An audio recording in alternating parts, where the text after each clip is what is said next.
ಹಂಗೆ ಮುಂದಿಗೆ ಬಂದಿದ್ದೀವಿ ಎಲ್ಲ ಹಣ್ಣುಗಳು ಕಾಣಿತ್ತು 30 ರೂಪಾಯಿ ಪ್ಲೇಟ್ ಅಂತಾರೆ ನೋಡ್ಬೋದು ಹಣ್ಣು ಯಾವ ಥರ ಇದ್ದಾವೆ ಎಲ್ಲರೂ. ಮತ್ತು ಅಲ್ಲಿ ಒಂದು ಸಲ ಸ್ಕ್ಯಾಮ್ ಇದ್ರು ಅಲ್ಲಿ ಜ್ಯೂಸ್ ಕುಡಿಯೋಕೆ ಹೋಗಿದ್ದೀವಿ. 80 ರೂಪಾಯಿ ಅಂತ ಒಂದು ಜ್ಯೂಸ್ ಚೆನ್ನಾಗಿದ್ದಿಲ್ಲ. ಮುಂದೆ ನೋಡ್ರಿ ಗೇಟ್ ಆಫ್ ಇಂಡಿಯಾ ಬಾಗ್ಲಾಗೆ ಫೋಟೋ ತಿಕ್ಕೋಬೇಕಂತ ನಾನು ಮುಂದೆ ನೋಡ್ಬೋದು. ಅಲ್ಲಿ ತಾಜ್ ಹೋಟೆಲ್ ಐತೆ. ಎಲ್ಲರೂ ಕ್ಯಾಮ್ರಾದ ಬಗ್ಗೆ ಅವರು ಮಾತಾಡೋಕೆ ನಿಂತಿದ್ದಾರೆ ಫೋಟೋ ಹೊಡ್ಕೋಬೇಕಂತ. ನಾನಿನ್ನು ಕ್ಯಾಮ್ರಾ ರಿಲೇಷನ್ ಫೋಟೋ ಹೊಡ್ಕೋಬೇಕಂತ ಐತೆ ರೀ. ಮುಂದೆ ಹೋಗಿಸಿ ಫೋಟೋ ಹೊಡ್ಕೋಬೇಕು. ತಿರುಗಾಡ್ಬೇಕಿಲ್ಲ ಇನ್ನು ತಿರುಗಾಡಿದ ಮ್ಯಾಕೆ ಎಲ್ಲ ಫೋಟೋ ಹೊಡ್ಕೊಂತೀವಿ. ಇಂಡಿಯಾ ಗಾಡಿ ನೋಡ್ಬೋದು ಯಾವ ಥರ ಕಟ್ಟಿದ್ದಾರೆ ಅವರೆಲ್ಲರೂ. ಅವಾಗಿನ ಕಾಲದ ಅಂತಾರೆ ಈಗಿಂದಲ್ಲ ರೀ ಅವು.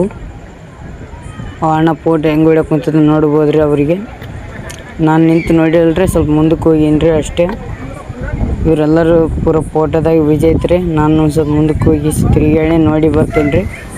ಆ ಕಡೆ ಈ ಕಡೆ ತಿರುಗಾಡಿಗೇಸಿ ಬಂದು ನೋಡ್ರಿ ಇಲ್ಲಿ ಒಂದು ಬೋಟ್ ಹೋಗ್ಕೊಂತಿತ್ತು. ಅವ್ರಿಗೆ ಮಂದಿ ಇದ್ದರು ಅಲ್ಲಿ ಕೇಳಿದ